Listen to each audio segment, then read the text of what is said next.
voir les hormones qui régulent ce taux de calcium, notamment il y a la PTH et la calcitonine qu'on va voir plus tard, plus loin plutôt. Le rein, donc il est là pour excréter l'excès ou au besoin réabsorber le calcium.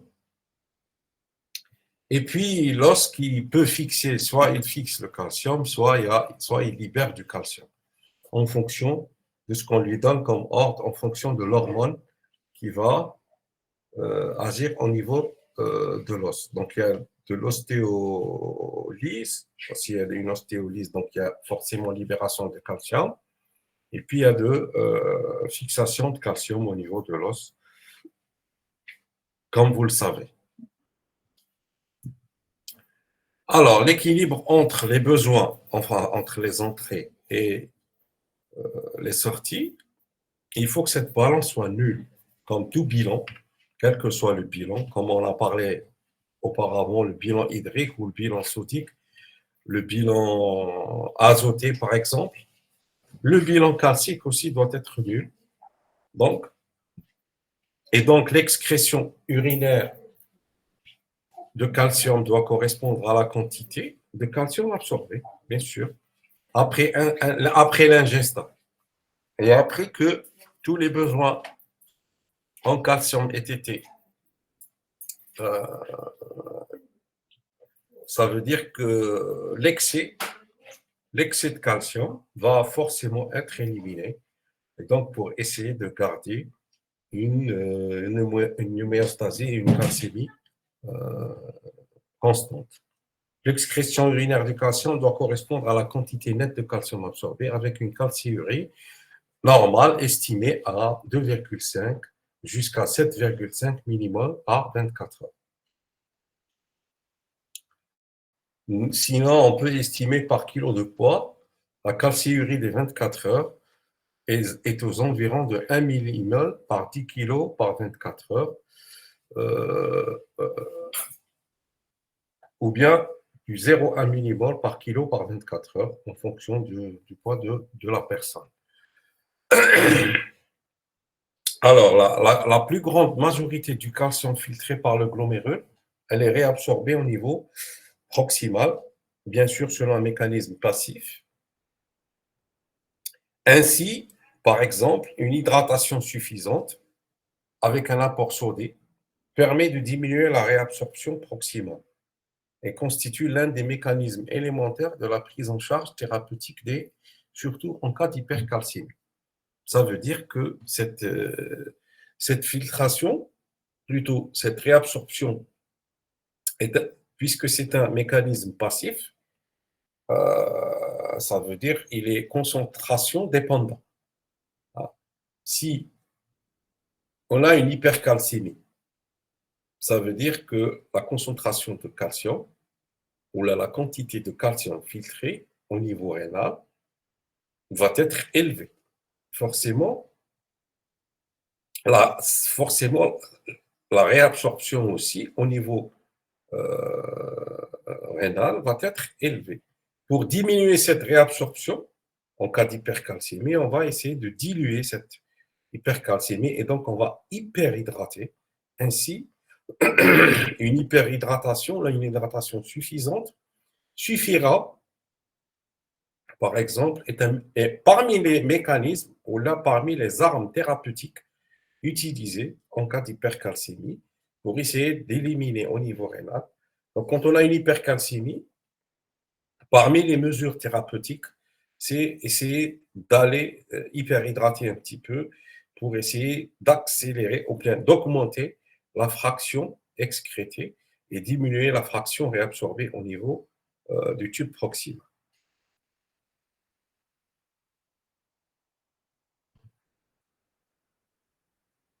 Est-ce que jusque-là, c'est bon?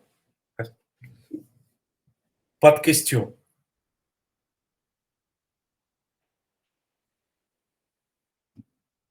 Alors, quel serait le rôle du calcium? Donc, comme on avait parlé dans l'introduction, c'est un minéraux, élément essentiel qui jouent des rôles, je dirais des rôles importants dans l'organisme. Donc, d'abord, par rapport au niveau de il joue un rôle de développement de la matrice osseuse. D'accord? Il exerce les rôles de tampon extracellulaire et intracellulaire. Tampon, ça veut dire tampon dans la régulation du métabolisme acido-basique. Et il intervient aussi dans d'autres processus organiques tels que la perméabilité membranaire, la coagulation, la libération des transmetteurs et surtout cette contraction musculaire, donc au niveau cardiaque, au niveau des muscles striés ainsi qu'au niveau du muscle lisse. Il intervient dans de nombreux processus biologiques intra-extracellulaires. Et vous voyez que le calcium il a un rôle prépondérant et il intervient dans beaucoup de réactions enzymatiques ainsi que des réactions, enfin, dans la médiation de certains neurotransmetteurs. Le calcium ionisé intervient dans l'automatisme myocardique, la contraction des muscles lisses et striés, la coagulation, la conduction nerveuse, la division mitotique, l'intégrité et la stabilité des membranes cellulaires, ainsi que il intervient aussi dans certaines réactions de sécrétion hormonale, endocrine et exocrine. Et donc, il peut avoir un rôle de ciment, de catalyseur et de médiateur direct, hein, comme dans la contraction musculaire. Et vous voyez qu'il a un rôle plutôt, il est pluridisciplinaire, ou plutôt, il a beaucoup de fonctions. D'accord? Et donc, le maintien d'une homéostasie s'impose chez tous les malades, d'accord? Pratiquement, il touche pas mal de pathologies, donc notamment neuromusculaires. Il intervient dans l'hémostase, d'accord? Et dans certaines réactions hormonales. Donc, à lui seul, il peut constituer un traitement étiologique, voire ou souvent un traitement symptomatique. Alors, maintenant, quels seraient les mécanismes de régulation de cette homéostasie calcique?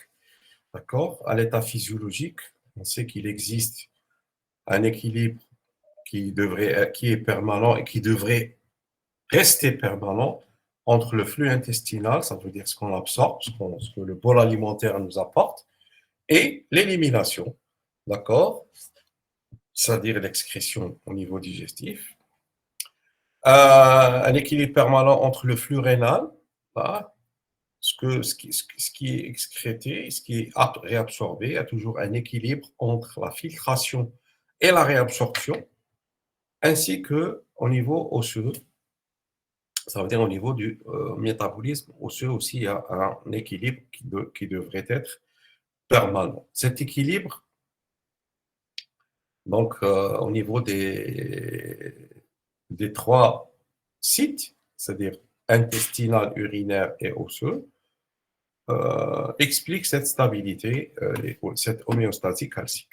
Trois hormones, il faut savoir que trois hormones interfèrent et interviennent dans le maintien et la régulation de cette calcémie en agissant sur l'os, l'intestin et le rein, bien sûr les sites d'action. Deux hormones hypercalcémiotes, notamment la PTH et la vitamine D3, ou bien le 1,25 hydroxyde de D3, ou bien ce qu'on appelle le calcitriol, et une hormone hypercalcémiante qui est la calcitonin. Et donc, on a la PTH, la parathormone,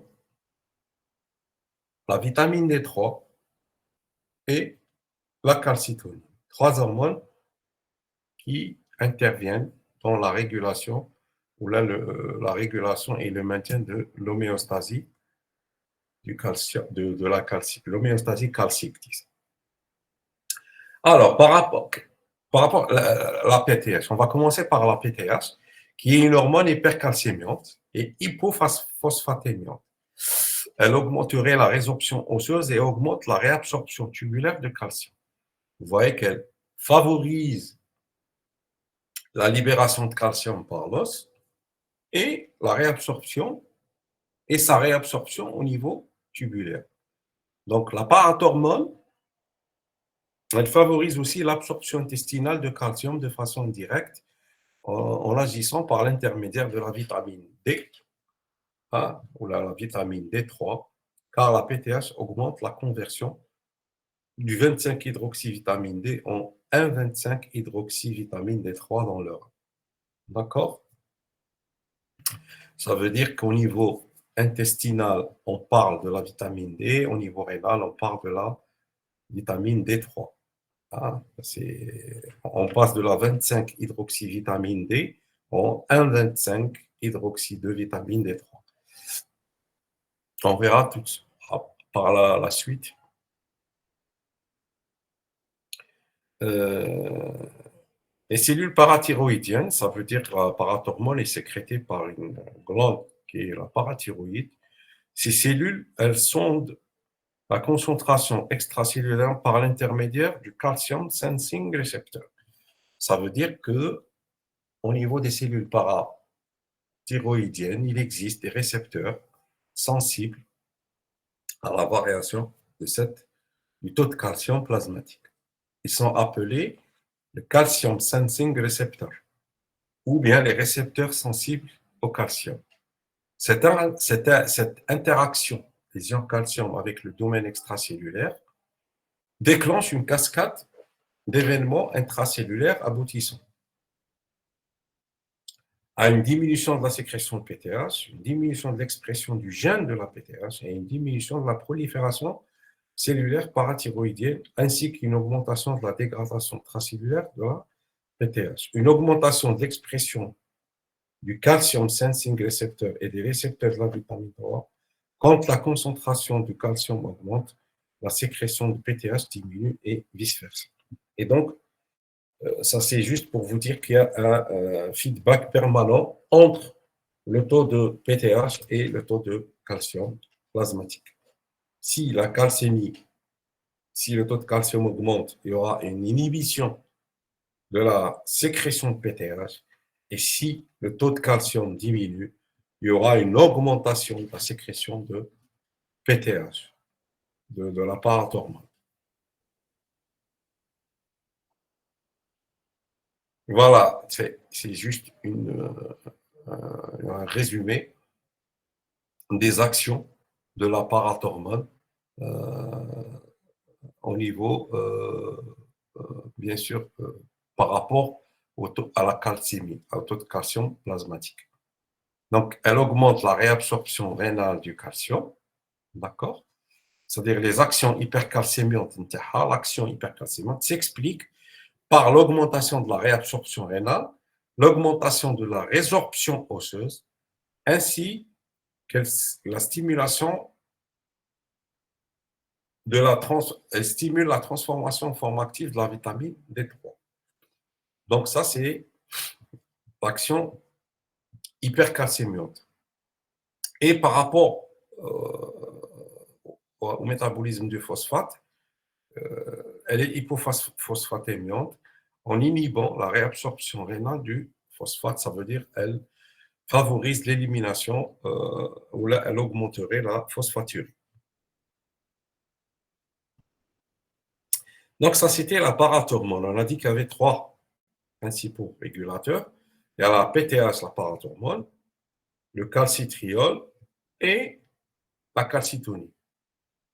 Donc, le calcitriol est une hormone, est une stéroïde. C'est une hormone stéroïde régulée par toujours cette concentration de calcium par là, ainsi que du phosphore. Ça veut dire, on peut parler là, pour simplifier la chose, le calcitriol est régulé par la concentration ou là par le bilan du métabolisme phosphocalcique, disons grosso modo.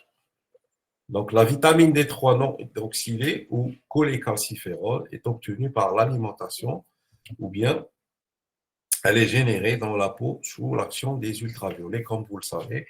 Donc, la transformation, la sécrétion interne ou la production interne de vitamines via les ultraviolets, donc au niveau dermique. Avant sa double hydroxylation, la vitamine D3 a peu d'effets physiologiques.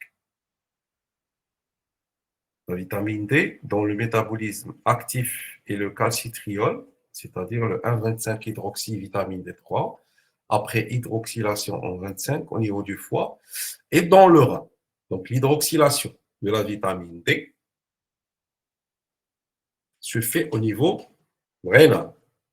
Ça veut dire, si vous voulez, la forme active de la vitamine D, qui est le 1,25-hydroxyvitamine D3, se fait essentiellement au niveau du rein, secondairement au niveau hépatique. D'accord? Et bien sûr, cette vitamine D3, elle agit en synergie avec la PTH. Ah, ça veut dire, et augmente la résorption osseuse, augmente la réabsorption tubulaire de calcium et de phosphore et favorise leur absorption active au niveau intestinal. Vous voyez que le calcitriol, ou la vitamine D3 active, elle est synergique, son action est synergique à l'action de la PTH, que ce soit au niveau osseux, au niveau rénal, ou plutôt du tubule rénal, ça veut dire dans le sens de la réabsorption, et ainsi qu'au niveau intestinal en favorisant l'absorption du calcium à ce niveau, favorisant l'absorption. On dit que le calcitriol et la PTH ont une action synergique. Alors, on continue toujours dans la régulation de l'homéostasie calcique. Donc, ce calcium, il est réabsorbé au niveau rénal dans 98% en majorité. 65% au niveau du tube proximal du néphron, 20% dans l'anse de Henle et 10 à 15% dans le tubule distal. La filtration journalière moyenne, elle est de l'ordre de 10 grammes. Et cette réabsorption est nécessaire pour maintenir le stock de calcium corporel, comme on l'a dit. Donc, c'est parmi les bras, un des bras pour maintenir l'homéostasie. C'est là, cette facilité à. Vous voyez que le calcium est réabsorbé au niveau des différentes portions du néphron, d'accord, au niveau proximal, distal et au niveau de l'anse de Henle. La filtration journalière, elle est en moyenne de 10 grammes. Cette réabsorption est essentiellement passive, influencée par des facteurs non hormonaux, notamment le volume extracellulaire. On parle du volume extracellulaire, ça veut dire de la volémie. La filtration du sodium, l'équilibre acido-basique et la kaliémie. Et donc, ainsi que des facteurs hormonaux directs. Cette réabsorption du calcium, elle est stimulée par la PTH, qui est le principal régulateur, comme on l'a dit, avec des messagers tels que l'AMP cyclique et les protéines kinase C, et l'action de la vitamine D, la calcitonine, dont le rôle est incertain. Ce qui est sûr, c'est que on sait qu'il y a une interférence, ce qui peut interférer avec la réabsorption, d'abord la filtration et la réabsorption du calcium au niveau du rein, c'est bien sûr la variation des autres ions, notamment le potassium, le calcium, plutôt le sodium et le potassium, ainsi que bien sûr la variation de l'équilibre acido-basique. Ça veut dire dans le pH plasmatique ainsi que le pH urinaire, bien sûr. Ça, c'est des facteurs qui peuvent influencer cette réabsorption au niveau rénal.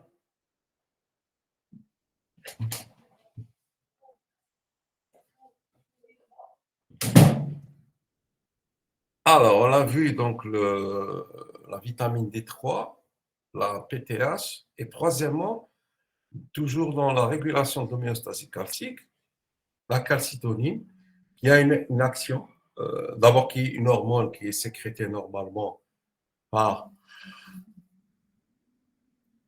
les cellules thyroïdiennes. La calcitonine est une hormone sécrétée par la glande thyroïde, les cellules C, je pense, si je me rappelle. Elle a une action hypocalcémiante. Là, elle est là pour essayer d'équilibrer les deux actions hypercalcémiantes de la vitamine D3 et la PTH, la parathormone. La régulation osseuse du calcium est sous dépendance hormonale avec stimulation des ostéoclastes par la PTH, la vitamine D, et les glucocorticoïdes, et modulation par la calcitonine et les oestrogènes en inhibant l'ostéoplastose. Et donc, là, elle n'a pas une action synergique, elle a une action antagoniste par rapport à l'action de la PTH. Sur ce stock osseux, 1% est rapidement mobilisable vers le milieu extracellulaire. Alors, il s'agit d'une hormone peptidique sécrétée par les cellules C de la thyroïde, parafolliculaire, modulée par la variation de la calcémie, d'accord? Ça veut dire sa sécrétion, elle est stimulée par augmentation du taux de calcium, par une hypercalcémie, d'accord? Elle est aussi modulée par les hormones digestives telles que la gastrine et le glucagon. Son action au niveau de l'os, elle diminue la résorption ostéoclastique et la mobilisation du calcium. Ça veut dire qu'elle est hypocalcémiante. Au niveau du rein, elle diminue la réabsorption du calcium au niveau de l'anse et du tube contourné distal. L'anse de Henle et le tube contourné distal. Son rôle au niveau de l'intestin n'est pas encore, il reste à confirmer. Donc, ce qui est sûr, les deux sites d'action de la calcitonine, c'est l'os et le rein. Et donc, son action globale au niveau de ces deux sites, c'est une action hypocalcémiante. Vous voyez que c'est un diagramme ou bien c'est un schéma qui peut expliquer l'action, l'équilibre des deux actions, des deux hormones principales, notamment la PTH et la calcitonine. Vous avez que les deux actions s'équilibrent à ce niveau.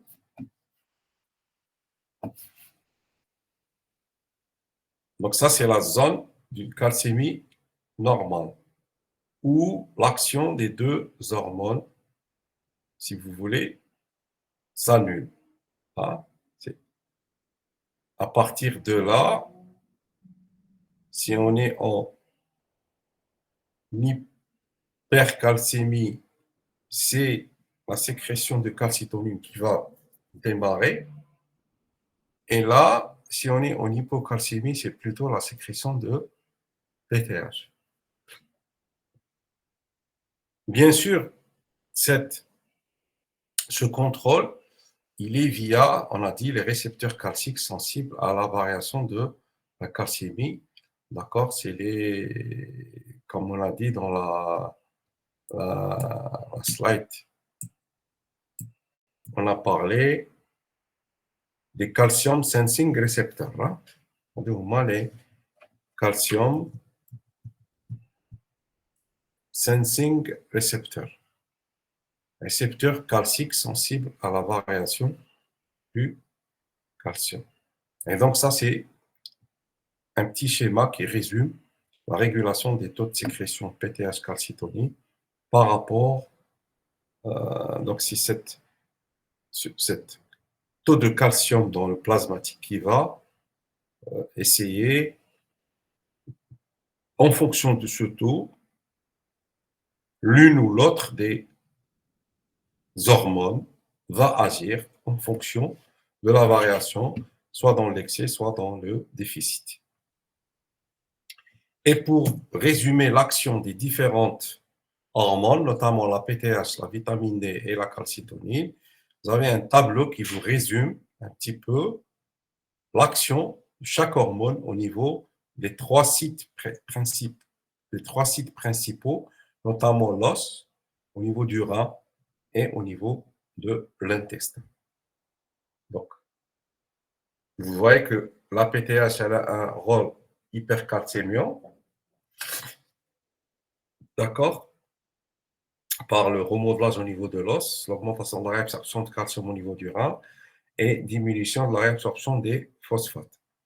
Au niveau de l'intestin, effet indirect via la vitamine D. Donc, elle augmenterait l'absorption intestinale euh, euh, euh, du calcium. Pour la vitamine D, avec l'action synergique de la PTH au niveau de l'os, c'est une action de minéralisation et augmentation de la résorption. D'accord. Au niveau du rein, la vitamine D, elle augmente la réabsorption du calcium et la réabsorption des phosphates. Au niveau intestinal, euh, bien sûr, la vitamine D, euh, elle augmente l'absorption, elle augmente l'absorption du calcium, elle augmente l'absorption du calcium et des phosphates au niveau intestinal. Vous voyez que la calcitonine, elle a, au niveau de l'os et du rein, elle a complètement une action antagoniste par rapport à l'action de la vitamine D et de la PTH. On dit qu'au niveau intestinal, son rôle est incertain. Ce qui est sûr, c'est qu'au niveau des deux organes, des deux sites, l'os et le rein, vous voyez que la calcitonine, elle a une action antagoniste par rapport à l'action de la PTH et de la vitamine D3.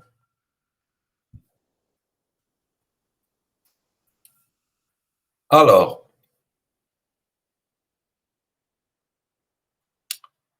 toute analyse de la calcémie totale doit être interprétée en fonction de l'hémoconcentration et taux de protéines. Ça veut dire toute modification, on l'avait déjà dit, de 10 grammes de protéidémie entraîne dans le même sens une modification de la calcémie totale. Là, c'est juste.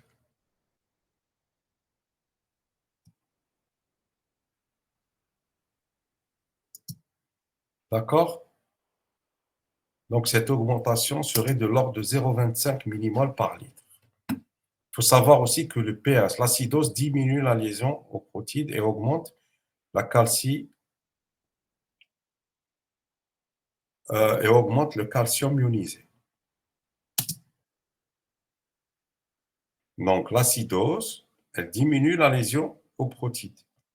Ça veut dire que la fraction du calcium lié va diminuer en cas d'acidose et donc la fraction libre ou complexée va augmenter. D'accord.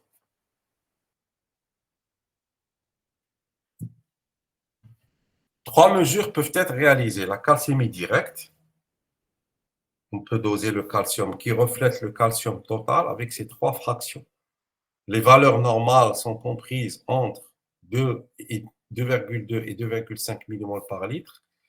Donc, ça correspond à peu près à entre 85 et 100 mg par litre. On peut doser la calcémie ionisée.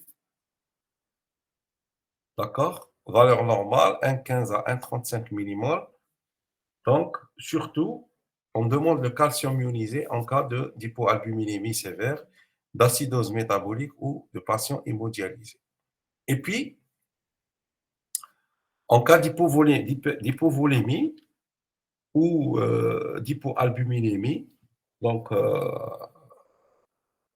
on va estimer la calcémie corrigée. On va essayer d'avoir une mesure, là, un calcul plus juste C'est-à-dire que si en cas de calcémie, on trouve une calcémie à 85 ou 90, avec un taux d'albumine qui est inférieur à 30 grammes par litre, ou là plutôt milligrammes par litre, là on sera obligé d'aller ce qu'on appelle mesurer la calcémie, ou là plutôt calculer la calcémie corrigée, qui correspond à la valeur de la calcémie dosée rapportée au taux d'albumine. Donc, voici la formule pour essayer de corriger ou là d'estimer une valeur réelle de la calcémie en fonction du taux d'albumine. C'est la calcémie directe.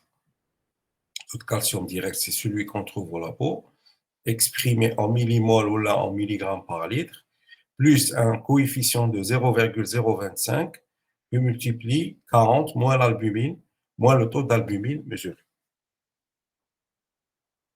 Donc, c'est la calcémie corrigée.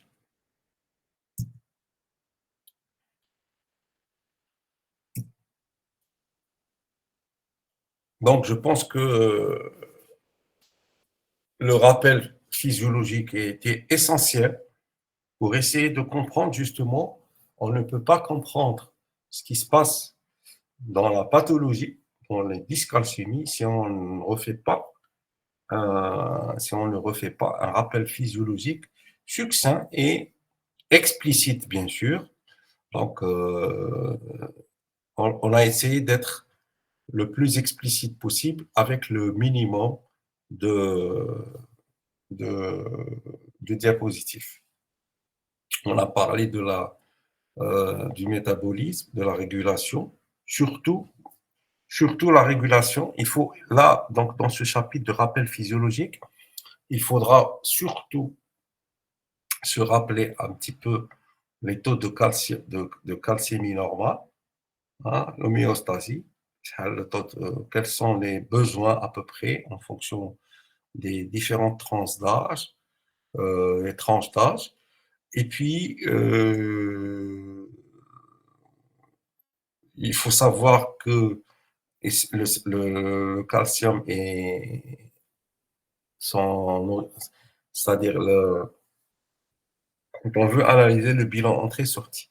Le calcium, il est essentiellement exogène, donc il nous est rapporté par l'alimentation, d'accord? Ça veut dire on doit insister sur la qualité de l'alimentation pour assurer un apport calcique journalier qui correspond aux besoins de chaque organisme ou de l'organisme de chaque tranche d'âge. Ça, c'est très important. Et puis, pour la régulation du métabolisme, de ce bilan, hein, on a vu qu'il y avait 3 hormones qui interféraient ou intervenaient dans cette régulation. Et donc, par conséquent, forcément, pour essayer de simplifier la compréhension des mécanismes physiopathologiques, on va immédiatement parler des dyscalcémies. Ça veut dire on va parler des perturbations qui vont toucher cette fraction ionisée. On avait dit que la fraction ionisée, c'est elle qui était à la fraction libre, plutôt pas libre, la fraction ionisée était la fraction effective.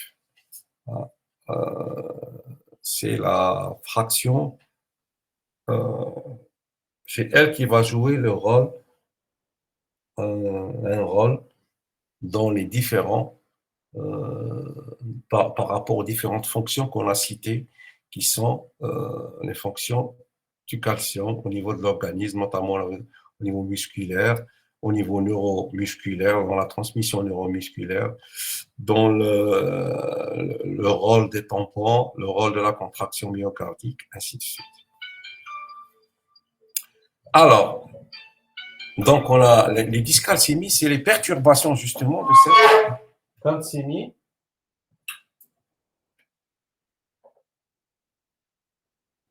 C'est les perturbations euh, de cette calcémie ou cette fraction ionisée du calcium, qui est seule biologiquement active et influencée par les systèmes de régulation. Ces perturbations résultent d'un déséquilibre soit entre la résorption osseuse, soit entre l'absorption digestive, soit entre l'excrétion urinaire. Par rapport à ce qu'on avait dans la physiopathologie, voilà où peut exister les deux types de perturbations, que ce soit l'hypercalcémie ou l'hypocalcémie. C'est soit au niveau de la résorption osseuse, soit l'absorption, ça veut dire là c'est les apports, hein, soit l'excrétion urinaire, soit ça veut dire soit c'est la réabsorption ou l'élimination. On va commencer par l'hypercalcémie, qui se définit comme une calcémie totale corrigée supérieure à 2,6 ou une calcémie ionisée supérieure à 1,4 millimol par litre. D'accord? On peut parler de calcémie totale corrigée, on a vu la formule de correction, ou bien de calcémie ionisée. Alors, l'hypercalcémie grave se définit par une calcémie totale corrigée supérieure à 3,5 millimol par litre ou comme une hypercalcémie symptomatique, quelle que soit sa valeur. Là, on dit que l'hypercalcémie est grave à partir du moment où on commence à avoir une symptomatologie, ça veut dire des signes cliniques relatifs à cette hypercalcémie.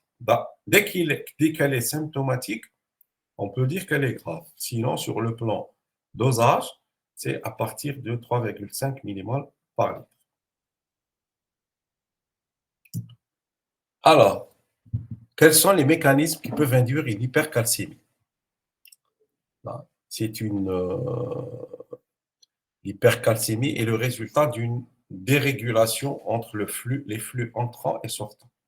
Ça veut dire qu'il y a un déséquilibre entre apport et sortie dans le compartiment sanguin. D'accord? Toujours dans tout ce qui est disproportion, surtout en matière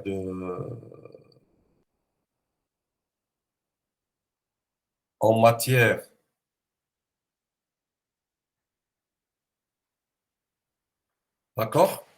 Souvent en matière de milieu intérieur, hein, dans les métabolismes hydroélectrolytiques, on parle soit c'est un déséquilibre entre entrée et sortie, tout simplement.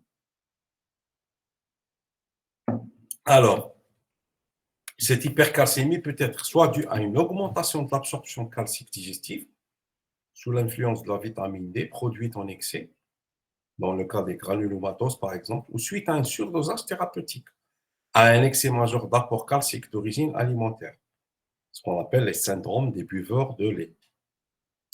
Ça, c'est extrêmement rare que l'ingestat soit très riche en calcium et entraîne une hypercalcémie symptomatique. On peut, à la rigueur, parler d'hypercalcémie biologique, mais dans les granulomatoses ou bien dans les surdosages thérapeutiques. Donc, ça veut dire que un surdosage thérapeutique, c'est des patients qui reçoivent du calcium comme traitement, là, soit par voie orale, soit par voie parentérale. Et donc là, c'est le cas où on a une absorption calcique digestive augmentée sous l'influence de la vitamine D produite en excès. Deuxième cas de figure, on a une résorption osseuse accrue. Ça veut dire que là, il y a une lyse osseuse et une résorption soit par excès de PTH, parce qu'on a vu que l'action de la PTH au niveau de l'os, c'était l'augmentation de la résorption, ce qui se voit dans les hyperparathyroïdies primaires. Là, c'est une pathologie de la glande parathormone qui va avoir comme conséquence une hypercalcémie. Excès de PTH, donc dans les hyperparathyroïdies primaires, ou là de PTH related peptide. Même action biologique que la PTH est d'origine néoplasique. Ça veut dire soit une hyperparathyroïdie primaire ou bien une hyperparathyroïdie néoplasique. Là, c'est la glande qui va commencer, c'est une néoplasie de la parathyroïde qui va commencer à sécréter ce qu'on appelle la PTH-related peptide factor. d'autres hormones. Donc, l'excès d'autres hormones telles que la thyroxine, les corticoïdes, les cytokines à effet lytique osseux d'origine néoplasique aussi, telles que les métastases osseuses ou ce qu'on voit aussi dans les hémopathies, les métastases osseuses ou bien dans les hémopathies, ou bien suite aux hypercalcémies d'immobilisation. Tout ça pour vous dire que, juste que, on peut avoir une résorption osseuse accrue qui nous donne une hypercalcémie. Et là, les causes sont différentes. On a les hyperparathyroïdies bénignes, les hyperparathyroïdies néoplasiques. On a les hyperthyroïdies aussi. La thyroxine est une hormone thyroïdienne. Les états d'hypercorticisme, soit souvent iatrogènes, ça veut dire que c'est les malades sous corticoïdes qui peuvent nous donner des états d'hypercalcémie par augmentation de la résorption osseuse, ainsi que dans certaines néoplasies, soit métastatiques osseuses ou hémopathie maligne, on a des cytokines qui ont des effets lytiques au niveau osseux. Et là, ça, c'est des étiologies en général. Donc, l'action principale ici, c'est l'augmentation de la résorption osseuse, qui peut avoir, on a dit, une hyperparathyroïdie primaire bénigne ou néoplasique, une augmentation des hormones thyroïdiennes, c'est-à-dire dans le cas d'hyperthyroïdie, et l'ingestion, enfin les malades sous corticoïdes au long cours. Les corticoïdes, comme effet, ils entraînent une résorption osseuse, donc ils peuvent être à l'origine d'une hypercalcémie, ainsi que dans les métastases osseuses ou les hémopathies, où on a des sécrétions de cytokines qui ont une action lytique au niveau de l'os et donc peuvent nous donner cet état d'hypercalcémie, ce qu'on appelle les hypercalcémies d'immobilisation. Alors, on a vu l'augmentation de l'absorption digestive, augmentation de la résorption osseuse, ça c'est les mécanismes, les trois mécanismes. Hein. Et puis, on peut avoir une diminution de l'excrétion rénale du calcium, issue d'une aggravation d'une hypercalcémie par la déshydratation elle-même, induite par l'hypercalcémie chronique, ou aussi ou issue de l'effet hypercalcémiant des diurétiques thiazidiques ou du lithium. Moyen, le mécanisme principal, c'est que cette excrétion rénale au niveau du calcium va diminuer, ce qui fait tout calcium, l'excès de calcium ne va pas être éliminé, au contraire. Et donc, on peut avoir ça aussi, la diminution d'excrétion rénale du calcium, dans les insuffisances rénales chroniques, par exemple. Chez les insuffisants rénaux chroniques, souvent, c'est des malades qui font des hypercalcémies. Mais là, les mécanismes sont différents. On ne va pas parler de ça maintenant. Restons dans la diminution d'excrétion rénale du calcium, issue d'une aggravation d'une hypercalcémie par la déshydratation elle-même. D'accord? Et là, par exemple, parmi les thérapeutiques qu'on a parlé tout à l'heure, il suffit de remettre un état d'hydratation correct pour que l'élimination du calcium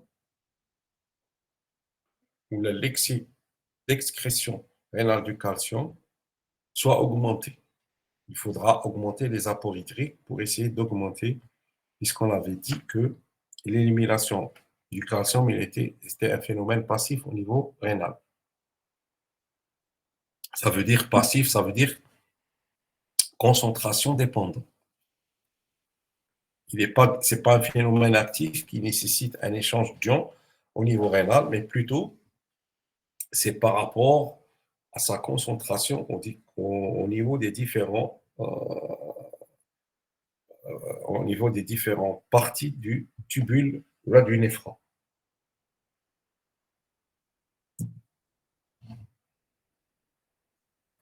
Alors, donc si on se résume, il faut retenir trois mécanismes de l'hypercalcémie: l'augmentation de l'absorption calcique, résorption osseuse augmentée, diminution de l'excrétion rénale, avec les différentes étiologies de chaque mécanisme.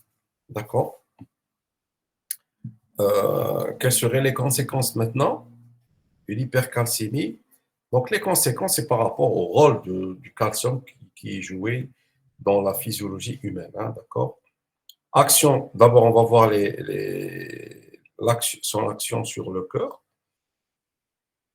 D'accord?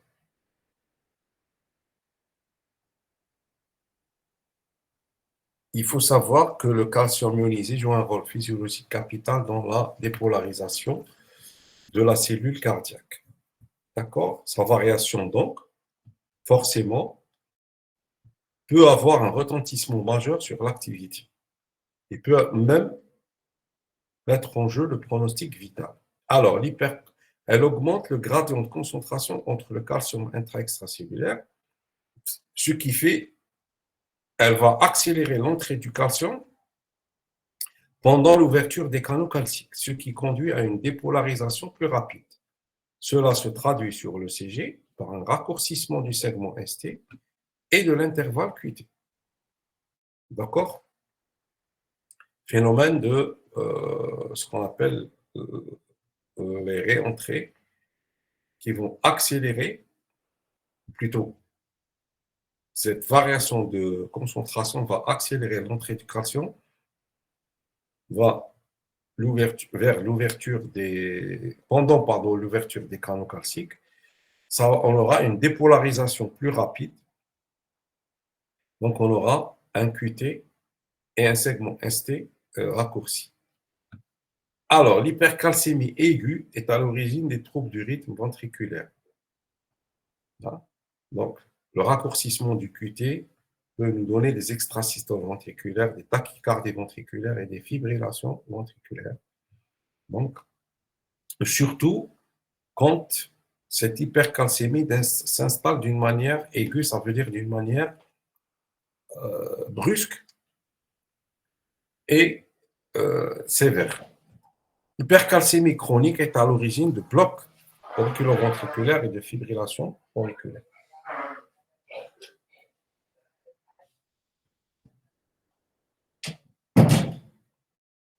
Donc ça, c'était l'action, conséquence de physiopathologie de l'hypercalcémie sur le cœur. Sur les muscles lisses, qu'est-ce qu'on a comme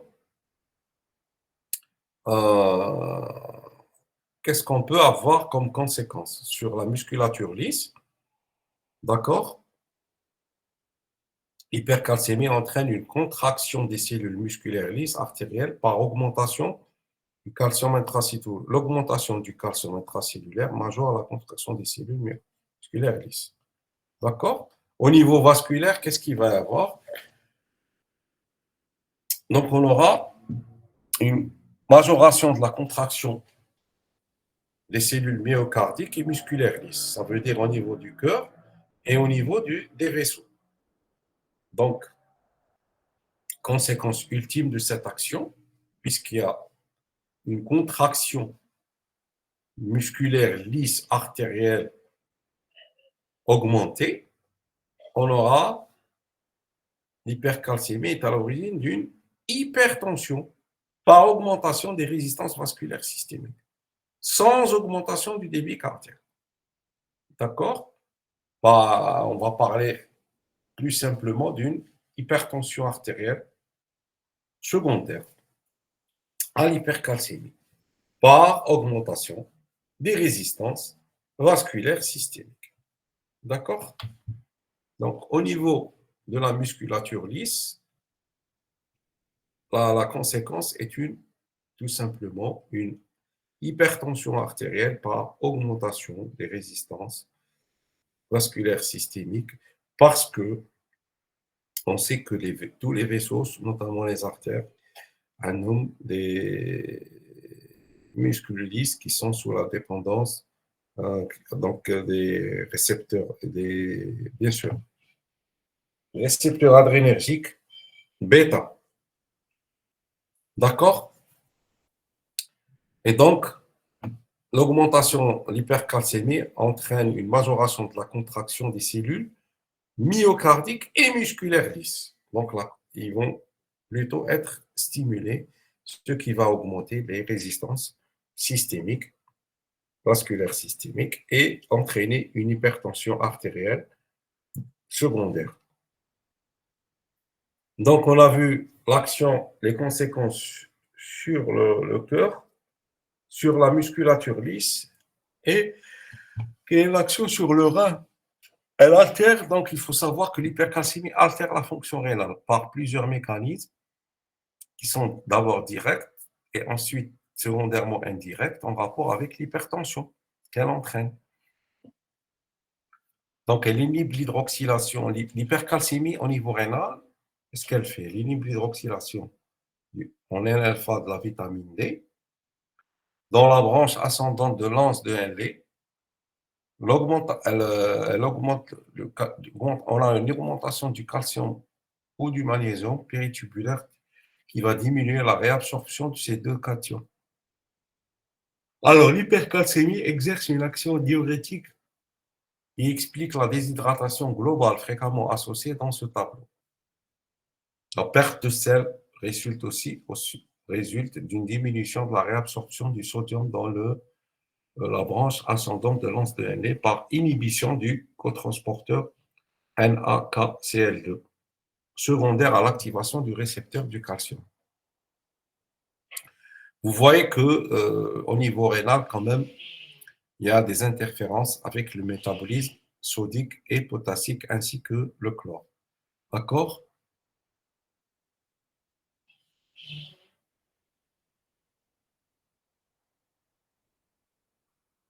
Grosso modo, on a une baisse.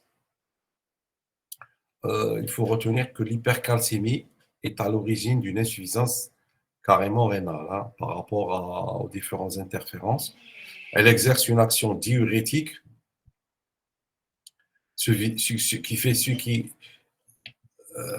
puisqu'elle exerce une action diurétique. Elle est tendance à la déshydratation. Donc, il y aura une perte d'eau et de sodium de telle sorte à pouvoir donner une insuffisance rénale fonctionnelle qui peut évoluer vers une insuffisance rénale carrément organique. Et donc, la conséquence globale qu'il faut retenir, c'est tendance à la déshydratation, donc tendance à l'insuffisance rénale fonctionnelle, et donc voire insuffisance rénale aiguë, tout simplement. D'accord? De plus, l'hypercalcémie, elle réduit la capacité rénale à concentrer les urines en inhibant la création du gradient osmotique corticomédulaire, indispensable pour l'action de l'ADH sur le tube collecteur. Et donc, par ces deux actions, grosso modo, sur le rein, on dit que si elle réduit la capacité rénale à concentrer les urines, ça veut dire elle favorise l'insuffisance rénale. D'accord? Donc, en inhibant la création de ce gradient osmotique cortico-médulaire indispensable pour l'action de l'ADH sur le tube collecteur. Grosso modo, si elle inhibe aussi, elle a tendance à l'insuffisance rénale, en inhibant tout simplement, ce qu'il faut retenir ici, c'est l'inhibition de l'action de l'ADH au niveau du tube collecteur. Ça veut dire que le rein aura tendance à éliminer, à trop éliminer d'eau. Ça veut dire tendance à la déshydratation, si vous voulez, en bloquant cette capacité à concentrer et à créer un gradient qui est indispensable à l'action de l'ADH. Indirectement, elle bloque l'action de l'ADH au niveau rénal. Et donc, ces deux actions, ces deux conséquences, ont comme conséquence globale une insuffisance rénale qui peut débuter, être fonctionnelle au début et qui peut s'organiser par la suite.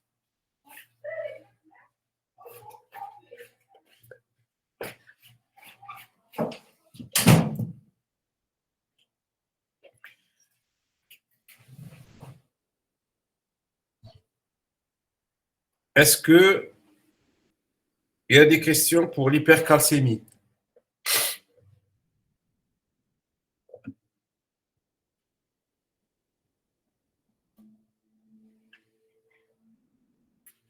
Allô, allô?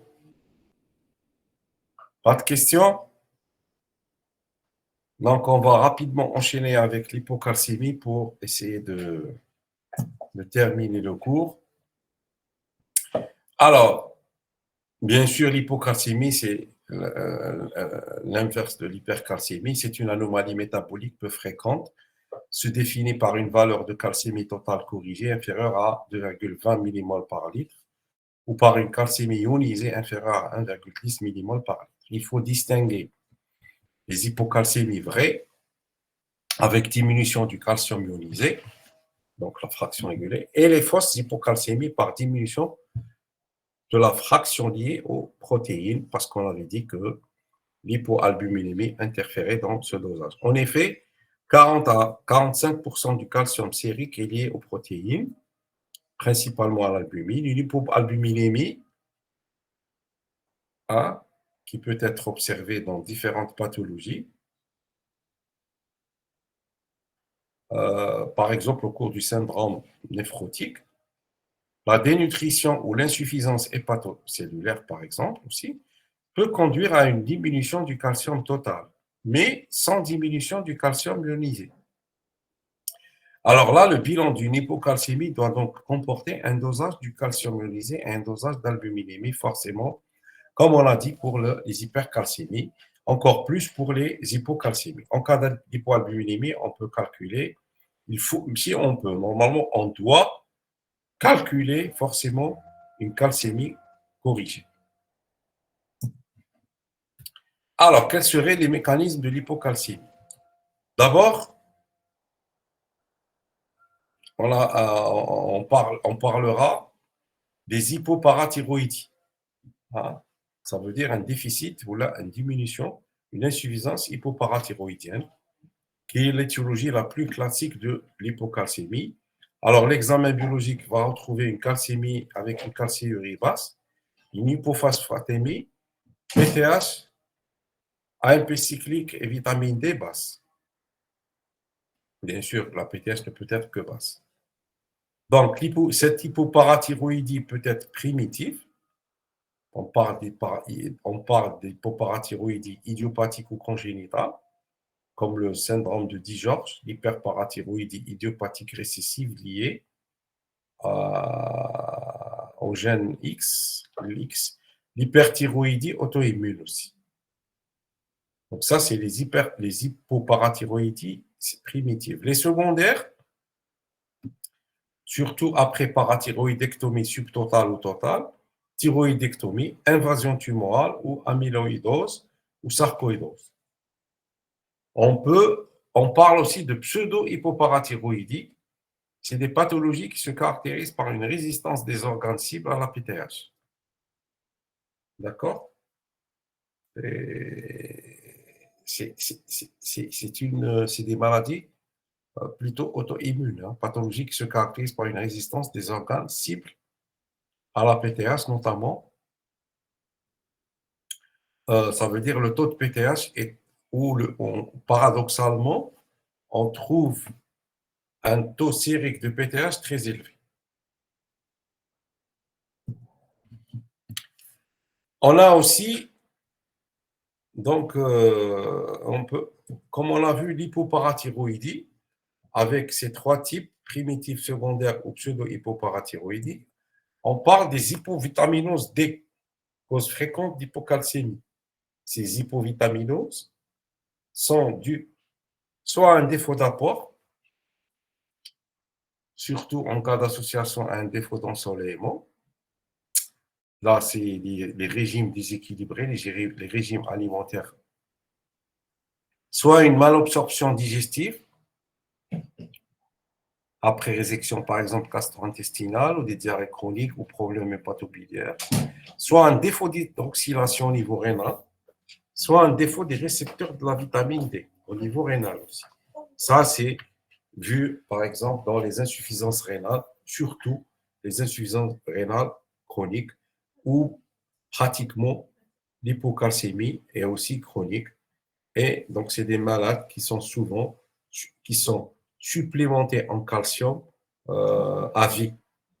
Là, c'est le, le défaut des récepteurs de la vitamine D et le défaut d'hydroxylation est une cause, enfin, c'est des mécanismes qui sont pratiquement propres quand le rat est vraiment insuffisant. Donc, c'est les insuffisants rénaux chroniques.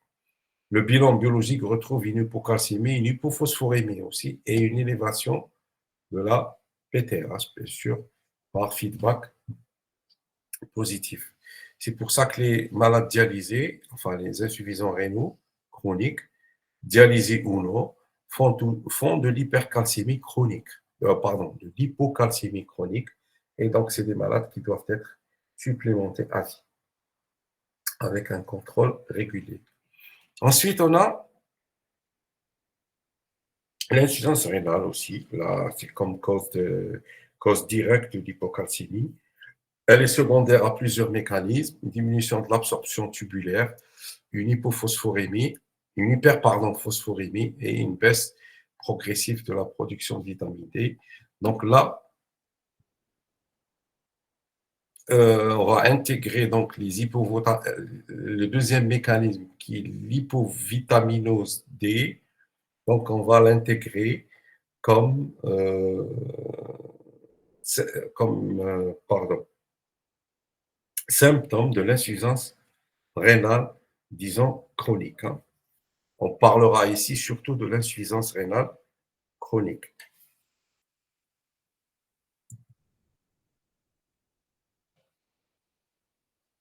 Et donc, les hypovitaminoses, soit elles sont dans le cadre d'une insuffisance d'apport, d'accord? Et puis, soit on les voit dans l'insuffisance rénale, et là, les mécanismes sont intriqués. Alors, quelles seraient les autres causes d'hypocalcémie, à part les hypovitaminoses D et l'insuffisance rénale, qui sont les causes les plus fréquentes hein, de l'hypocalcémie, on peut citer comme cause plus ou moins fréquente, on l'a dans les pathologies septiques et aiguës, d'accord? On peut retrouver des hypocalcémies, hein, telles que les pancréatites aiguës, d'accord? Le choc septique et l'hyperphosphorémie. Hyperphosphorémie, donc ça rentre dans le cadre d'une perturbation du bilan phosphocalcique. Pour les hypomagnésémies sévères, elles entraînent une résistance à la PTH avec une baisse de sa sécrétion. Donc, devant toute hypercalcémie non étiquetée, il faut toujours aller doser le magnésium pour voir s'il n'y a pas d'hypomagnésémie associée, qui peut entraîner une résistance. Ça veut dire qu'on aura une hypomagnésémie, une augmentation. On retrouvera un taux de PTH élevé avec un taux de calcium bas. Dans les pancréatites aiguës, l'hypocalcémie elle est secondaire à une déposition du calcium dans les tissus et destruction de la PTH par les protéases sécrétées par le pancréas, bien sûr. Ça, c'est dans les pancréatites aiguës. Et puis, dans le choc septique, on a la suppression de la libération de PTH et réduction de la conversion de la 25-hydroxydé en 25-hydroxyde-D. Bon. Et puis, il y a les causes médicamenteuses, dans les autres causes. Il y a les anti-hypercalcémies, les causes anti-hypercalcémiantes, donc la calcitonine et les biphosphonates, les anticonvulsivants qui peuvent altérer le métabolisme de la vitamine, certains anticonvulsivants qui peuvent altérer le métabolisme de la vitamine D. Et puis, il ne faut jamais oublier chez les malades transfusés, surtout qui reçoivent du concentré globulaire, que le citrate qui est dans les poches de sang, les poches de culoglobulaire, est un chélateur de calcium et qu'il faudra toujours penser à des hypocalcémies secondaires aux malades pour les transfuser ou multi-transfuser. Et donc, ne jamais oublier de, à chaque fois qu'on transfuse un malade, penser qu'il a reçu un chélateur de calcium et qui, par conséquent, il doit recevoir euh, une ration de calcium en fonction de la quantité de culoglobulaires transfusés.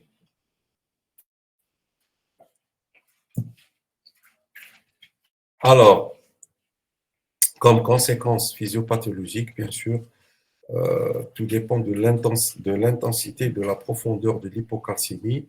Elles sont observées pour des calcémies totales inférieures à 1,75 mmol par litre, à peu près les calcémies inférieures à 70 mg par litre. Les signes neuromusculaires et sensitifs dominent le tableau et les plus typiques, c'est donc les crises de tétanie, les paresthésies des lèvres, de la langue, des doigts, des mains et des pieds. Les douleurs musculaires généralisées avec des spasmes de la musculature faciale à rechercher. Le signe de Jvrostek, qui est une contraction péribuccale par percussion du nerf facial en regard de l'arcade zygomatique, est souvent présent mais peu spécifique, ainsi que le signe du trousseau, position en main d'accoucheur lors d'une ischémie relative du membre supérieur par un brassard à tension. Donc ça, c'est les manifestations. Vous voyez que c'est surtout des manifestations neuromusculaires, donc des paresthésies, des tétanies, avec des signes peu spécifiques tels que le signe de Jvrostek et le signe du trousseau. On peut avoir aussi des signes neurologiques, donc les encéphalopathies diffuses modérées, avec démence, dépression ou psychose inexpliquée. Donc ça, c'est bien sûr dans les hypocalcémies chroniques. Un œdème papillaire peut se voir et des convulsions peuvent survenir en cas d'hypocalcémie profonde inférieure à 1,75 mmol par litre. On peut avoir des signes respiratoires et des signes cardiovasculaires surtout, tels que les arythmies, les allongements du QT, les hypotensions, les insuffisances cardiaques et par hypocalcémie profonde, là sévère.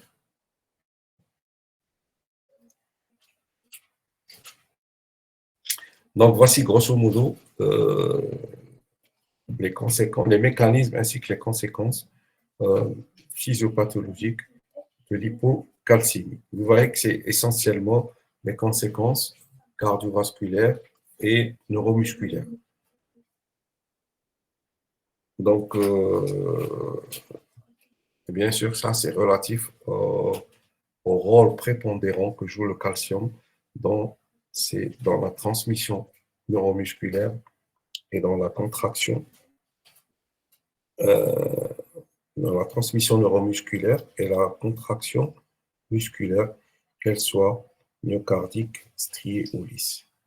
Donc, c'est une symptomatologie relative, soit quand on a un déficit, et donc on aura des signes, par exemple, comme on a vu pour l'hypercalcémie, un QT qui est court, l'hypocalcémie, on aura un QT qui est allongé, par exemple. D'accord? C'est des signes qui sont symétriques et inversés. Hein? L'hypercalcémie profonde et l'hypocalcémie profonde. Et les troubles du rythme, elles sont dans les deux cas, pour les signes cardiovasculaires. Et puis, dans les deux cas, on peut avoir aussi un pronostic vital par des troubles du rythme paroxystiques. Donc, juste pour un petit peu conclure, la calcémie est régulée par deux facteurs circulants, l'hormone parathyroïdienne, la PTH et la vitamine D active calcitriol. Le calcitriol augmente l'absorption digestive, la PTH augmente la résorption tubulaire et augmente la résorption osseuse et stimule la synthèse du calcium. Bien sûr, la calcémie régule la synthèse de PTH par l'intermédiaire du récepteur sensible au calcium présent sur les cellules parathyroïdiennes. Ce récepteur est également présent sur les cellules tubulaires RNA et module la calciurie en fonction de la calcémie. Donc, voilà grosso modo ce qu'on avait à dire sur les dyscalcémies. Je vous demanderai de retenir l'essentiel, d'accord, sur la régulation, quelles sont les hormones qui régulent le métabolisme. Au fait, il vaut mieux parler de métabolisme phosphocalcique parce que dans le prochain cours, on va parler des dysphosphorémies. Les deux métabolismes sont, sur le plan clinique et pratique, sont indissociables. Donc, mais pour des raisons pratiques, on fait les dyscalcémies seules et les dysphosphorémies seules. Mais il faut se dire que les deux métabolismes sont intriqués. D'ailleurs, on ne parle pas de métabolisme calcique ou on parle au métabolisme phosphorique ou la phosphatémique. On parle de métabolisme phosphocalcique, toujours parce que ils sont intriqués. Voilà, si vous avez des questions sur l'hypercalcémie ou l'hypocalcémie, sinon, s'il n'y a pas de questions, on va, on va conclure, bien sûr. On a déjà conclu, donc on se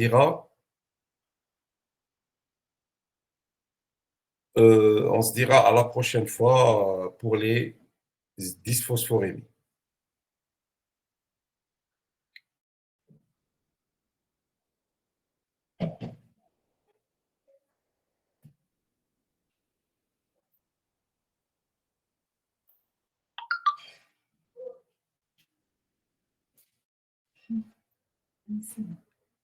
Je pense que